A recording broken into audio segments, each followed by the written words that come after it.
week. Yeah, Pete. Well, good morning. You're right. I'm on the move. I'm walking to the Capitol as we speak for an early morning meeting.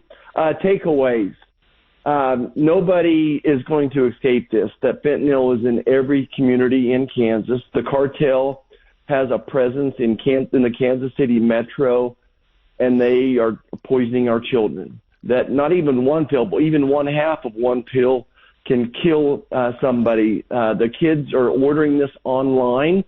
It's easier for them to get fentanyl than it is to order pizza. They will have, if you can go online, you can order this, and it's cheaper than pizza. For $5, you can get a fentanyl pill that will kill you. Isn't that exciting? The kids are ordering Adderall. They're ordering Percocet. It's even in marijuana now, unknowing to these children. I say children. They're young adults. This is the number one killer of young adults. Second takeaway is just how incredibly hard the community is working together. Everybody from the school systems and the health departments, the community health centers, the police, the sheriffs, the KBI, the DEA, how they're all working together, and we are expending huge amounts of resources to try to slow it down. But it is truly an epidemic. Every day in Kansas, a young adult dies from fentanyl poisoning. It's horrible, and it seems like this is the worst kind of a drug crisis we can have, where it's not the heroin epidemic, because these are kids who are taking what they think is a Percocet that is laced with fentanyl. They don't know it, and it's killing them, a la like a Cooper Davis. I know his mother, Libby, was there the other day, and she's done incredible work here in the Kansas City area to try to bring awareness to this issue. What did she have to say, and what were the takeaways from how to help prevent this, whether it's at the state level or the federal government level? Right, and certainly I do salute Libby. She's done 3 or 4 of these with me. She goes to schools and tells Cooper's story. A junior in high school ordered 2 Percocet tablets online. He took a half the tablet and died. So she shares that story. And, she's unfortunately the face of this in the Kansas City metro area, this could be your kid next. This is easier. These kids can get fentanyl easier than you and I could get a beer when we were 17 years old. Now, when I was in high school, the drinking age was 18, so it was pretty easy to get a beer from a senior in high school while you were a junior. So she told her story. And I think she's just an inspiration for everyone to say, my goodness, here's this family that's living happily ever after, and suddenly their life is rocked forever. And I think, again, that it's the poisoning part of this to drive that home. Cooper did not overdose. He was poisoned. Yeah. And I think that our law enforcement agents, that's the way they want to prosecute this. So how, I think that's the inspiration, is how, as we as law enforcement, working with law enforcement, what can I do to empower them? And one of the things I've done, working with the DEA, is try to get fentanyl to be a Schedule I drug. That would give them more tools and better ways to prosecute these horrible criminals, the cartel.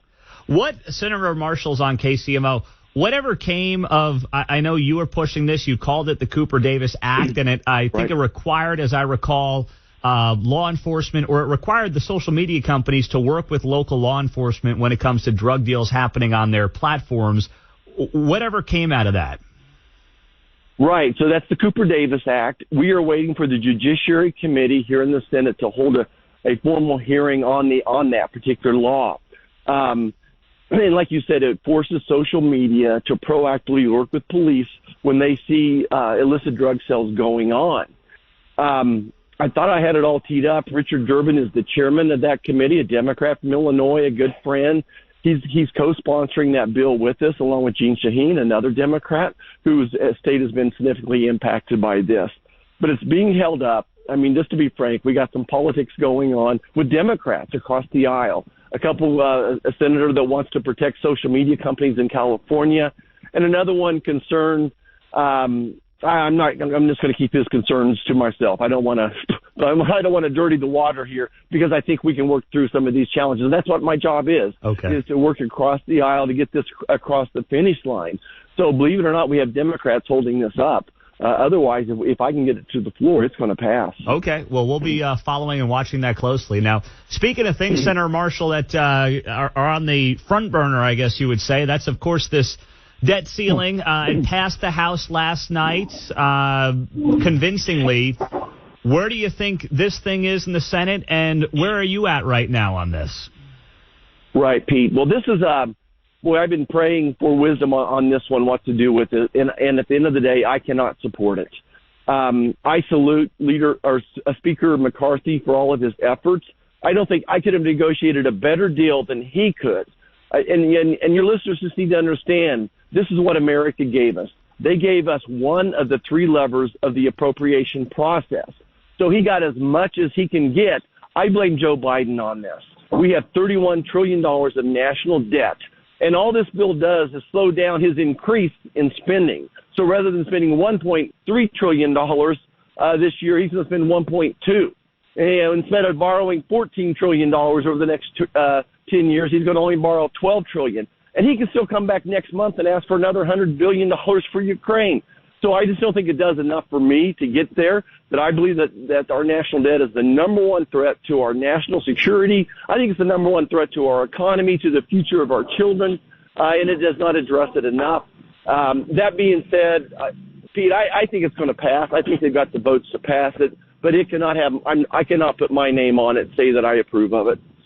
Okay, and all the reasons well taken, understood. Now, when you look at this, though, and you say, hey, Republicans right now have a 4-vote majority in the House, don't have the Senate, don't have the White House, it seems like there are some pretty good things in this in terms of getting, hopefully, the country back on track, and then you have a windfall in 2024. There's just not enough victories in here for you? Is that what it comes down to?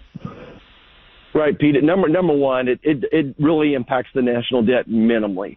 And again, I blame Joe Biden, not Kevin McCarthy. Number two, the permitting reforms that people are talking about are dust in the wind. There's nothing really there. There are exceptions. They've written this really so that the White House can manipulate any type of those types of permitting issues. And then the work requirements is nothing. It actually ends up worse. That's just it. You got to you have to read what you're going to sign. So when I read through the work requirements, actually it's going to cost Americans more. So they exempt some other people, and then they raise the age on the SNAP benefits from 49 to 54. Mm-hmm. But at the end of the day, it's nothing. And really, I wanted those work requirements for are people on Medicaid, people that are getting free health care. I think that those folks, if they're healthy, they don't have children at home, that they need to be able to go back to work. And we're only asking for 20 hours a week. So, and by the way, 80% of Americans think that work is a good idea. That it's dignity. It brings dignity to a person. It's part of the solution. It's not a problem. Senator Marshall, we appreciate you being here. Thank you as always for the time, and we'll talk to you.